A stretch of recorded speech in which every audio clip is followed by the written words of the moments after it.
And welcome everyone to another edition of Rugged Outdoors Guide here on YouTube. My name's Pete. Today we're going to be doing a instructional video, really short I hope, on a camping hack. Now if you guys have checked out any of the videos on my channel, you'll know that I've done a review on this Ecotech camping mat. And it turned out very well. Actually, I'm pretty happy with it. It's kind of an off-brand name, but I'm not always into spending a whole lot of money on some of the big names in camping.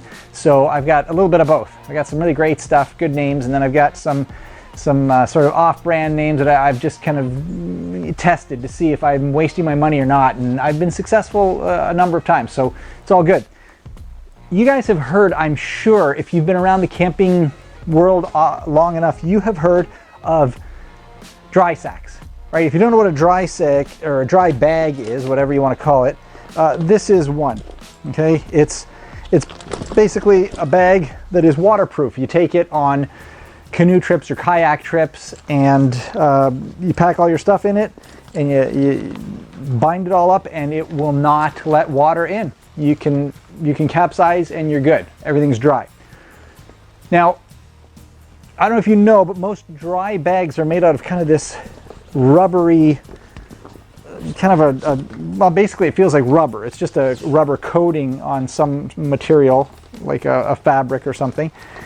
But most, this is how most are made, but some of them are made with that material, you know, like tents, you know, like a nylon, and it doesn't seem very waterproof, but they make them so that they're pretty waterproof, so I hear. I don't actually own one of those bags. Here's the thing. If you own one of those bags, a certain kind of dry bag, you will know that they also are used as a pump. Yes, a pump for a sleeping mattress. They have a nozzle, something like this, and they are material that can be moved in any way, so it's really easy. You just kind of go, whoo, blow into it, wrap it up, push it down, and it becomes a pump, right? That's pretty cool. The problem is a lot of those are made proprietary, with proprietary connections, which means you can't just use any brand, any bag with any sleeping mat. You can't do it. So you have to buy a really expensive bag and a really expensive mat just to have them work together. That doesn't really excite me that much, right? I'm kind of cheap, so I like to do things kind of on the cheap, maybe a hack, that kind of thing. So today that's what we're doing. So what I have here is a dry bag. Now, if you have one of these, I encourage you to go look at what it's got on it. Some dry bags have nothing at all in terms of a valve, all right? If it doesn't, then yeah, you can either buy one or just forget about what I'm saying here today. Just look at me and go, yeah, stop, get out of here. But if you guys have a bag with a valve of some kind, again, look carefully at it and see if it is reversible. So I don't know if you can see here. See this? Comes out. It can go either way. It's reversible. So of course, one way you can put air in, but it won't go out. Right? And that's how it came. And presumably that's so that you can kind of inflate this thing with air and it becomes really buoyant. Right? But if you reverse it, and this one you can, thankfully, then of course the opposite happens, right? You can step on it and it gets all the air out, which is also kind of good because it makes it as small as possible, and it'll still float because whatever's inside probably is going to float.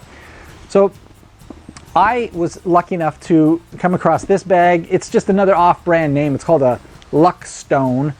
I'll have links in the description below if you're interested to see what I have and what I use on my trips. But I was able to reverse this, and I just saved myself somewhere around like 80 bucks for a dry sack that is specifically made to inflate a mattress that costs, ready for it, just like this, same size, same everything, $300. I'm not even going to tell you the name brand, but there is a name brand that's extremely expensive. It is good, I'll give it that, but still, it's a lot of money. So this thing cost me about 40 bucks, and this was about 60 or so. So here is a hack. I'm going to show you how to do this. All right, first thing is you want to lay this guy out.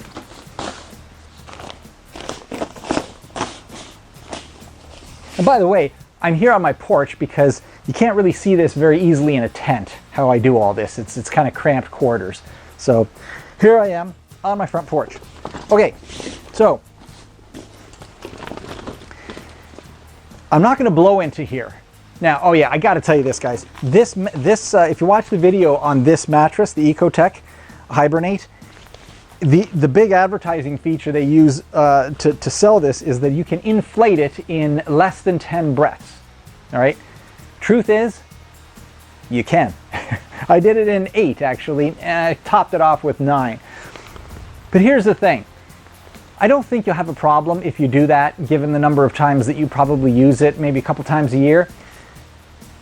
But best practices will have you never blow in one of these, because the theory is what you're doing is you're blowing in very warm, moist air from your own lungs, and that's just creating a breeding ground for bacteria inside your sleep mat. And you know, I get it. I haven't had problems with that in the past, but I totally get it. And so I'm probably going to, on occasion, use just my 9 breaths. It's just easier and quicker than what I'm going to show you. But what I'm going to show you is the way to keep your hot, wet breath out of here. All right, so here we go. All I'm going to do is just open this thing up. I'm not even going to blow in here. I will shut it the way they tell me to shut it. So it's kind of like this. Wrap this around. Now, unfortunately, there's no real threaded connection. So this is not really super efficient, but it does fit. So I'm going to try to keep my fingers around this thing as best I can. And here we go. Just going to lean on it.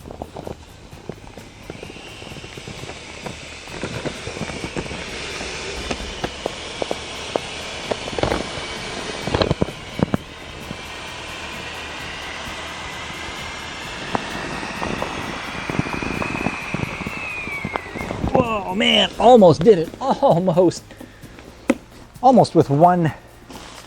Yeah, not quite. So I have to do that about 2 times. Here we go again.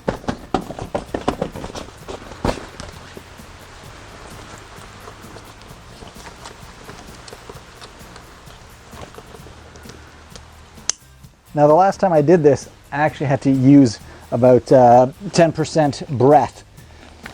So, too bad, but it mostly did the trick. Just to make it tight, I had to use my own breath.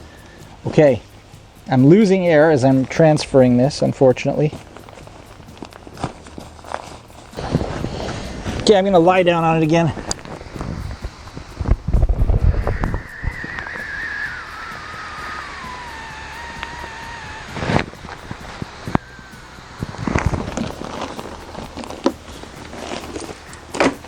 All right, that is almost there. I probably would blow it up a tiny bit tighter. It pretty much did the job. You can sleep on it. I'm going to blow it up a tiny bit tighter. Going to use that.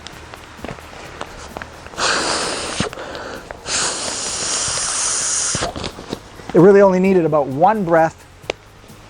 I did 2 breaths, but anyway, now these are super, super tight. All right, guys, so that's just a quick hack using a regular dry bag that is not proprietary. It's not branded to your sleeping mattress, and it is nowhere near the price of some of the big names that you have to buy matching products. All right, guys, I hope you've enjoyed just a really quick hack on how you can fill your sleeping bag or sleeping mat without using your hot, wet breath, using a dry sack that is not branded to your sleeping mat and is not very expensive at all, and is very, very good for using just as a regular dry bag. All right, that's what I've got here. So guys, I got, again, links below to all the products I've used, and I hope you guys get out there and enjoy the world around you. Get out there, go canoeing, go kayaking, go hiking, go camping, fishing, all of that. Guys, get out there, enjoy God's creation, and above all else, keep on looking up.